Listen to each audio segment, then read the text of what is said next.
la conocen muy bien, es muy extensa, pero voy a ser muy breve. Voy a hacer solamente algunos de los puntos importantes. Y quiero hacer un paréntesis, que creo que todos estamos inmersos en esto. Estoy transmitiendo desde donde vivo, muy cerca de la ventana, y ya ven que cómo pasan aquí gentes gritando de que compran cosas y los tamales y cosas de tal manera que no vaya a ser que empiezan a gritar, y entonces nada más haré una pausa mientras pasa para no tener este ruido extenso por detrás. Pues bueno, como dijo Cristian Chávez, el día de mañana exactamente se cumplen 68 años de la publicación de Watson y Crick, en donde ellos dijeron que habían encontrado el secreto de la vida. Esta publicación del 25 de abril de 1953, firmada por Watson y Crick, fue un parteaguas en la ciencia mundial en general, y en particular sobre la genética. Y empiezan diciendo que la primera frase en donde deseamos sugerir la estructura del ADN, y luego dijeron que posiblemente habían encontrado el secreto de la vida. Esto sucedió en el laboratorio Cavendish de la Universidad de Inglaterra, en donde solamente 30, o sea, una cosa importantísima por el ambiente que se vive dentro de esta universidad. 30 investigadores solamente de este laboratorio hasta el 2019 han sacado premio Nobel en diferentes disciplinas. Pero la historia del DNA, si nos echamos un poquito para atrás, se sitúa en este pequeño pueblo medieval precioso que se llama Tübingen. El castillo de Tübingen. Este es el castillo de Tübingen donde como está actualmente. Ven que la fotografía se parece mucho. Y ahí dejaban hacer investigación, y llegó a trabajar este médico suizo, Meischer, para tratar de describir qué es lo que estaban en los núcleos de las células. Él estudió tanto núcleos de espermatozoides de diferentes animales como núcleos de neutrófilos de la pus, de las torundas que salían de los hospitales de cerca. Y entonces hizo una publicación en 1871. Vean que el descubrimiento se hizo en el 69, pero era tal el descubrimiento de importancia que su maestro lo retuvo varios años para poder investigar bien, y lo que hizo fue que extrajo una estructura que la llamó nucleína, tanto, repito, del esperma de diferentes animales, este es el ejemplo del salmón, o de la pus. Entonces dijo que la nucleína era una molécula grande y compleja, que el puro isomerismo de los átomos de carbono podían aceptar diversas moléculas que posiblemente llevarían consigo las características genéticas. Esto es un punto muy importante. Dos de sus alumnos, Richard Allman, que estuvo involucrado en el desarrollo del descubrimiento de las mitocondrias, separó la nucleína de los componentes proteicos y la llamó ácido nucleico. Y posteriormente Kossel, que fue premio Nobel en 1910 de medicina, dijo que estos estaban compuestos por dos características, por dos estructuras, sustancias púricas, bases púricas y bases pirimídicas, y hoy sabemos que pues es lo que aparea la parte interna del DNA, que ahorita ahondaré un poco más en esto. Un experimento importante fue del médico inglés Frederick Griffith, en donde inyectó a un ratón unas bacterias que tenían una cápsula. La cápsula lo protege de la agresividad de la bacteria y entonces mata al ratón.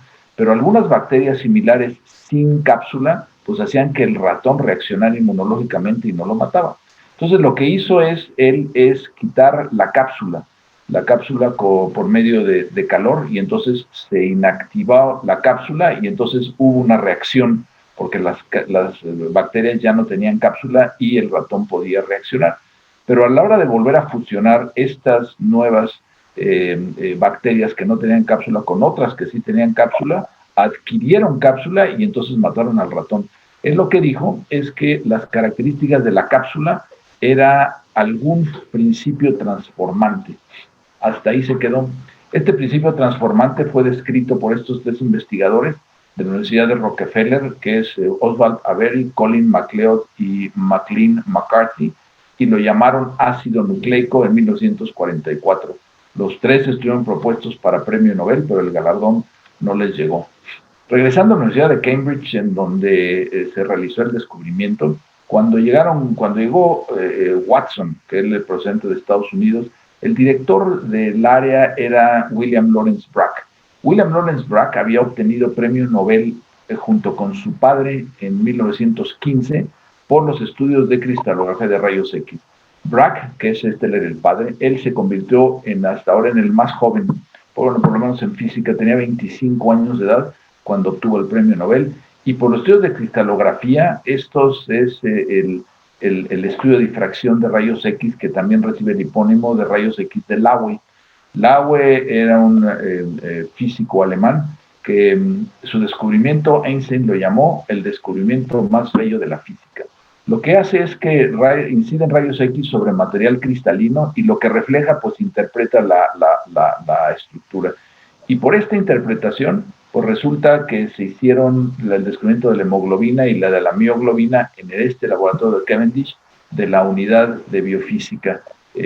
Max Perutz por el descubrimiento de la hemoglobina y John Kendrew por el descubrimiento de la mioglobina, y compartieron premio Nobel, que esta fotografía aparece un poco más adelante, porque ese mismo 1962 comparten premio Nobel con todas estas personas, y aquí está Watson y aquí está Crick por el DNA. James Dewey Watson nació en Chicago en 1928 y a los 22 años de edad ya tenía un doctorado en zoología. Estudió posteriormente en la Universidad de Indiana con Salvatore Luria, quien había obtenido premio Nobel en 1969 por los estudios de bacteriófagos. Y él asistió en 1951, dice que este fue el parteaguas para estudiar el ADN, puesto que oyó en el Congreso de Nápoles a Mauricio Wilkins, que él, junto con Rosalind Franklin, habían estudiado la estructura cristalina del DNA y que tenía una estructura regular. De tal manera que entonces pidió una beca para poder estudiar en el laboratorio Cavendish en 1951, llegó a la edad de 23 años para estudiar originalmente con Perutz y Andrew para ver la mioglobina y mioglobina. Y conoció 2 meses después a Crick. Crick había nacido en Inglaterra en 1916 y había estudiado física en la Universidad del Colegio de Londres y estaba trabajando sobre el doctorado en hemoglobina también. Pero curiosamente para él, para Watson y para Wilkins, la lectura de un libro fue importante. Esta lectura del libro, que se llama ¿Qué es la vida del filósofo Schrödinger?, dicen en algunas de las estrofas en donde una característica esencial de la vida es el almacenamiento y la transmisión de información, y este podría estar en el código genético que pasara de padres a hijos.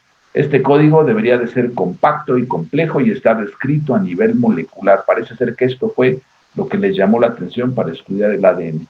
De tal manera que entonces Crick él y Watson al mismo tiempo abandonaron el estudio de la mioglobina y la hemoglobina y se concentraron para el estudio del ADN. Aquí están ellos dos en algunos de las calles de Cambridge platicando, porque esto es lo que hacían constantemente sobre el ADN. Para entonces, Linus Pauling, que es uno de los 4 personajes que ha obtenido 2 premios Nobel hasta la fecha. El primero lo había obtenido en 1954, cuando estudiaba las características químicas de algunas proteínas por medio de difracción de rayos X. Pauling era uno de los químicos más renombrados del mundo. Había desarrollado la teoría de las bases moleculares de la especificidad biológica con la idea de que la estructura molecular eran complementarias. Para abril de 1951, para la misma fecha que empezó Watson y Crick a estudiar el DNA, había descifrado ya la estructura de algunas proteínas, entre ellas las queratina, y su siguiente paso, decía él, era averiguar la estructura del ADN.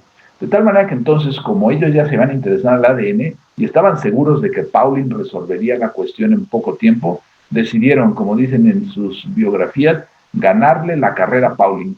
Y entonces contactaron a 2 personas que tenían más experiencia en cristalografía en el mundo y trabajaban en King's College en Londres, y era Wilkins y Franklin. Maurice Wilkins, con el que compartió un premio Nobel, y Rosalind Franklin habían trabajado sobre la estructura del ADN en el University College en Londres.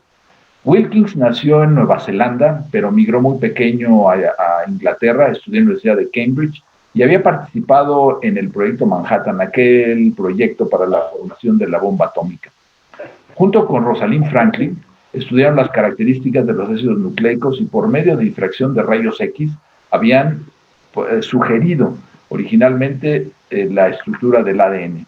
Rosalind Franklin nació en 1920 en Londres, en el seno de una familia judía.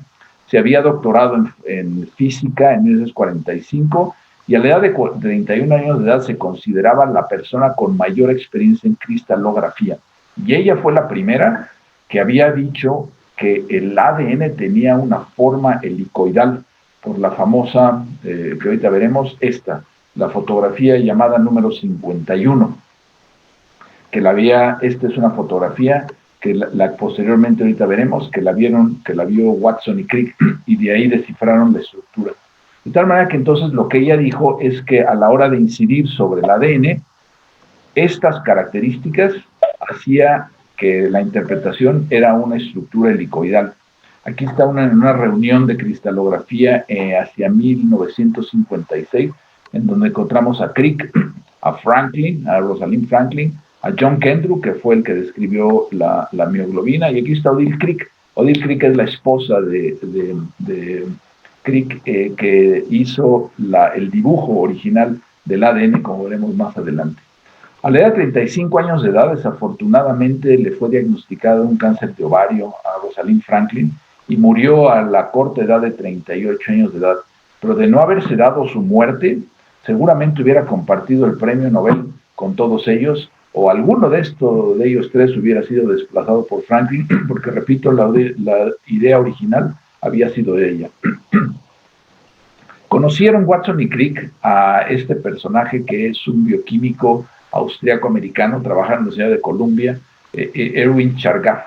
Él había dicho que estaba determinado el DNA, estaba formado por adenina, citosina, guanina y timina, y entonces hizo una publicación en 1949, y entonces sabíamos, lo conocemos, la regla de Chargaff, es que la adenina se apareaba con timina y la guanina se apareaba con citosina. Entonces, con esto, Franklin además había dicho que estas estaban hacia adentro de la cadena y que estaban unidas por medio de fosfato por la interpretación de esta imagen de rayos X. De tal manera que entonces ya con esto, y solamente platicando y haciendo experimentaciones, pero experimentaciones en modelos, Watson y Crick propusieron originalmente una estructura con 3 hélices y entonces llamaron a Maurice Wilkins para darle su modelo, lo invitaron a Cambridge, pero resulta que llegó con Rosalind Franklin y se llevaron una sorpresa, puesto que a la hora de llegar, ella fue una de los más severos críticos. Dijo que el modelo de la triple hélice era molecularmente imposible. Voy a hacer una pausa por el sonido. Un momento, por favor, ¿sí? Perdón, pero pues pasó algún ruido por aquí. Voy a continuar porque a la hora de que propusieron Watson y Crick la estructura de triple hélice, pues una de las críticas más severas fue Franklin, el que diciendo que esto era molecularmente imposible. Argumentó que le habían robado la idea, que la idea originalmente obviamente había sido de ella y que un modelo de 3 hélices que no correspondía con la difracción de rayos X que ella había visto, solo se podía ocurrir a personas que no tenían preparación alguna. Apareció una caricatura muy curiosa en donde decían que Franklin era la que estaba haciendo la investigación y Watson y Crick se habían aprovechado de ella. Esto tuvo 2 consecuencias. Bragg, que era el jefe de la unidad, prohibió a Watson y Crick seguir trabajando con el modelo y la mala relación entre todos ellos salió a flote. Wilkins y Franklin se separaron y nunca volvieron a estar juntos. Y también dicen que hubo algunas fricciones con Watson y Crick. Pero para esa fecha, 1953, salió un artículo publicado por el maestro Linus Pauling en donde propuso la estructura del DNA. Sin embargo, su propuesta original era que todas estas bases estaban viendo hacia afuera. Y entonces a la hora de que vieron y analizaron el artículo Watson y Crick, vieron que el modelo de Pauling estaba mal. Los grupos fosfatos no estaban ionizados, estaban viendo hacia afuera. El modelo no era ácido, por supuesto que este era un ácido. Entonces dijeron que el maestro supremo de la química se había cometido un error de principiante Y entonces Watson y Crick dijeron que todavía tenían tiempo para poderle ganar y se echaron a correr al pub donde iban a tomar cerveza todos los días para brindar por el error de Pauling. Y entonces esta es una fotografía que tomaron años después. Este es el Pop Eagle que está muy cerca del laboratorio Cavendish, que veremos un poco más adelante. Y entonces brindaron y se pusieron a trabajar. Watson se echó a correr al King's College en Londres para hablar, dice, originalmente con Franklin, pero Franklin no estaba, sino que estaba Maurice Wilkins. Y parece ser que de su escritorio tomó la famosa fotografía 51, y entonces le dijo, mira, esto es lo que hemos averiguado, y posiblemente entonces esto sea una estructura de doble hélice. La interpretación es que esta estructura en X indica que es un objeto helicoidal, que cada giro de la hélice son 54 Armstrongs, que la distancia internucleótidos es 3.4 Armstrongs y que la ausencia de la cuarta línea indica una estructura de doble hélice. Y entonces dijo Watson, ya lo tengo, esta es una doble hélice que está viendo todo hacia adentro. Wilkins y Franklin habían determinado que el ADN tenía un patrón repetitivo de bases nitrogenadas y que era una estructura simétrica, lo que implicaba que la molécula estaba formada por dos cadenas que corrían en direcciones opuestas. Entonces hablaron con Bragg. Recuerden que les había prohibido estudiar el ADN y argumentaron que era una competencia con Pauling, pero también una competencia internacional, puesto que los Estados Unidos se iban a llevar los aplausos y no ellos.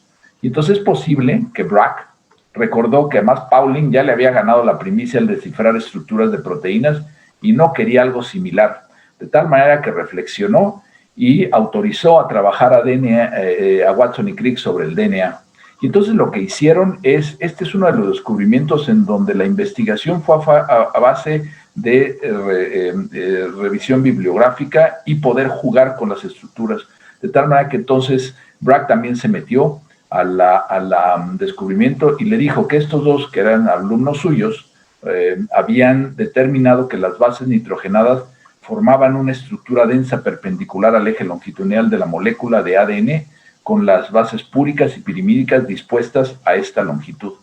Y entonces empezaron a jugar con estas placas que se encuentran en el museo. Originalmente estuvieron en el Museo de Cambridge, ahora se encuentra en el Museo de Ciencia en Londres, y esta es la famosa estructura, y dijeron que entonces ya tenían la estructura viendo hacia adentro, con una estructura helicoidal, y que habían descubierto el ADN.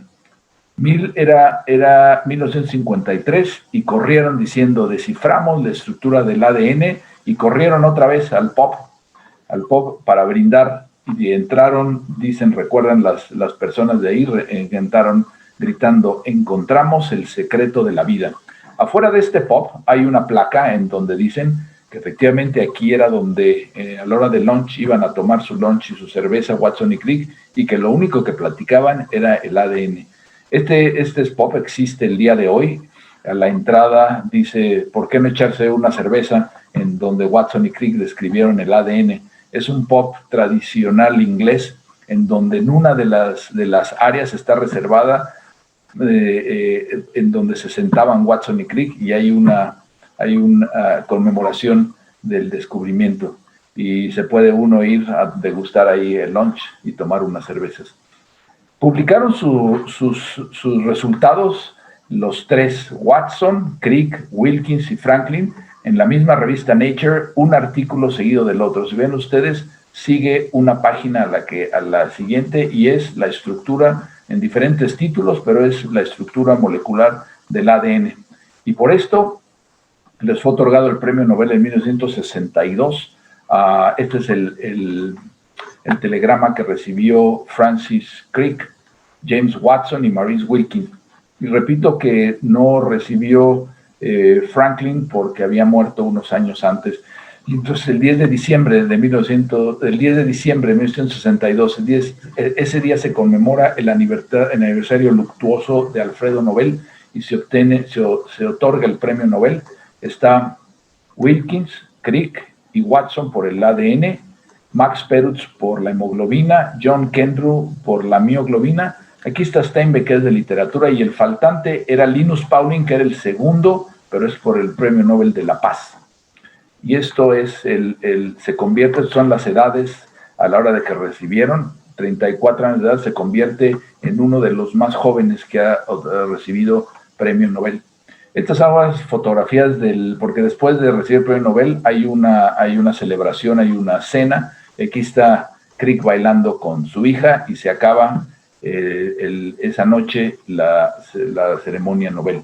El crédito del descubrimiento, estamos de acuerdo que debe de ser compartido. Primero con Franklin, lo que pasa es que no hay premios Nobel póstumos, pero con Gosling, con el que escribió el artículo, o con Stokes y Wilson, que fueron los coautores de Wilkins, y por supuesto de Linus Pauling, puesto que se equivocó la primera estructura, pero dio las pautas para conocer las características que conocemos hoy del ADN. 5 semanas después de haber publicado este primer artículo, Watson y Crick escribieron un segundo, en donde explican las características químicas de la doble cadena y sugirieron un posible mecanismo de copia de material genético, que se podía duplicar, y propusieron, que es lo que se conoce hoy, que la secuencia de bases nitrogenadas posiblemente indicaban que la información genética estaba en forma de código, y hoy sabemos que efectivamente estos son codones, que ese es el código para poder producir proteínas. Estos enunciados se confirmaron y han sido básicos para el estudio de la genética moderna. Este artículo ha sido uno de los artículos más citados y más renombrados. Gran investigador Peter Medawar, premio Nobel en 1960, dijo que este artículo era una joya de inteligencia. Pauling se refirió al descubrimiento y dice: pienso que la descripción de la estructura del ADN por Watson y Crick es el desarrollo más grande del campo de la genética molecular en los mismos años. Él, que se había equivocado unos años antes, reconoció que la estructura, como la propusieron Watson y Crick, era lo mejor. Después del descubrimiento, pues bueno, Franklin, por el problema que había tenido con Wilkins, se fue a trabajar a Beaver College y estudió virus de tabaco, del mosaico de tabaco, en donde hizo varias publicaciones. Murió, como habíamos dicho, desafortunadamente de cáncer de ovario a los 38 años de edad, pues una posibilidad es por estar expuesto a tanta radiación. Es recordada como una gran científica. En una carta que se encontró a su padre, le dice: la ciencia y la vida cotidiana no pueden y no deben de ser separadas. Para mí la ciencia da una explicación parcial de la vida. Está basada en hechos, experimentos y experiencias. Hay algunas universidades con el nombre de Franklin, una en Estados Unidos y una en Londres, que hacen investigación. Y Maurice Wilkins, después del descubrimiento, fue profesor de la biología molecular y posteriormente director de la unidad de biofísica de King's College. Continuó con sus estudios de DNA y difracción de rayos X y falleció a los 88 años de edad en Londres el 5 de octubre del 2004. Hay un edificio que conmemora a ambos, que se llama Edificio Franklin y Wilkins, en Londres, en el King's College. Crick, como dicen sus biógrafos, vivió produciendo ideas. Especuló sobre la forma después del descubrimiento. Especuló sobre la producción de proteínas y secuencia final de ellas. Incursionó en el estudio de la embriología y fuertemente en el cerebro. Reconoció que el código genético es el mismo en todos los seres vivos y revivió una teoría muy curiosa que se llama la panspermia. Ha sido muy criticado por esto, pero él dice que es en una civilización distante llegó a nuestro planeta y fecundó la tierra y océanos primitivos con organismos semejantes a esporas que se multiplicaron y evolucionaron. Fue productor de un montón de libros, entre ellos una hipótesis importante, las moléculas, que es el origen de la vida, que son muy recomendables leer para poder reflexionar acerca de esto. Y vivió hasta sus últimos días en Cambridge, en una casa en donde afuera estaba ilustrada el DNA en forma de hélice, y la casa le llamaban la Golden Helix, el hélix de dorado. Watson trabajó en el California Institute of Technology como profesor y además en la Universidad de Harvard, y siguió estudiando sobre el código genético. Fue el director del laboratorio Cold Spring Harbor en California y el primer director del proyecto del genoma humano. Ha recibido más de 50 títulos honorarios y ha sido autor de un montón de libros, entre ellos la famosa Doble Hélice, que ha vendido más de 1 millón de copias, que es precisamente esta, que es una lectura muy interesante. Además es autor o coautor de este libro que, a decir de muchos maestros, cada médico, cada biólogo, cada genetista debe de tener, La biología molecular del gen, excelente libro, y algunos otros que hace reflexiones sobre la vida. Cuando hice la primera investigación acerca de su vida, nunca me enteré que estaba casado hasta hace poco. Se casó, pero no menciona mucho a su esposa, a Elizabeth Lewis, con quien tuvo 2 hijos. Actualmente tiene 93 años de edad, sigue trabajando, pero ha entrado en diferentes controversias. ¿Recuerdan ustedes que le dijo al diario británico The Sunday Times que era muy pesimista del futuro de África porque genéticamente eran inferiores? O esto se le vino encima la comunidad mundial y se le quitaron algunos de sus títulos honorarios. Impresionó mucho a mucha gente el descubrimiento del ADN, pero entre ellos a Salvador Dalí. Y Salvador Dalí tiene dos pinturas, uno de un lobre muy largo, Gala-desoxirribonucleic acid, y el otro, Paisaje de mariposas, el gran masturbador, en un paisaje surrealista con ADN, en donde decía que era muy importante este descubrimiento y que esta estructura era una prueba de la existencia de Dios. Pero Watson, como siempre, le refutó diciendo precisamente la existencia de esta molécula significa que Dios no es necesario, por lo que la comunidad mundial también se le abalanzó. Hay una anécdota curiosa, es que para financiar algunos de sus proyectos de investigación, vendió su medalla Nobel en $4.7 millones y la compró el ruso más rico, que es Alister Usmanov. Se la compró, le dio el dinero y en el mismo momento le regresó la medalla y le dijo: esta medalla le pertenece a usted y yo quiero cooperar con sus investigaciones. Se dice que el descubrimiento del DNA es como la Mona Lisa de la ciencia, y efectivamente ha sido esto el ícono de la ciencia mundial del siglo XX, y todavía la festejamos hasta el día de hoy. La doble hélice ha abierto el desarrollo de diversas líneas de investigación y creado también problemas filosóficos, éticos y religiosos. Pero lo que sí sabemos es que el descubrimiento en 1953 y premio Nobel en 1962 dio el inicio a conocer el secreto verdadero de la vida. Pues esto es lo que les tengo sobre la historia. Les agradezco mucho su atención y si hay alguna pregunta o comentario, estoy abierto. Muchas gracias.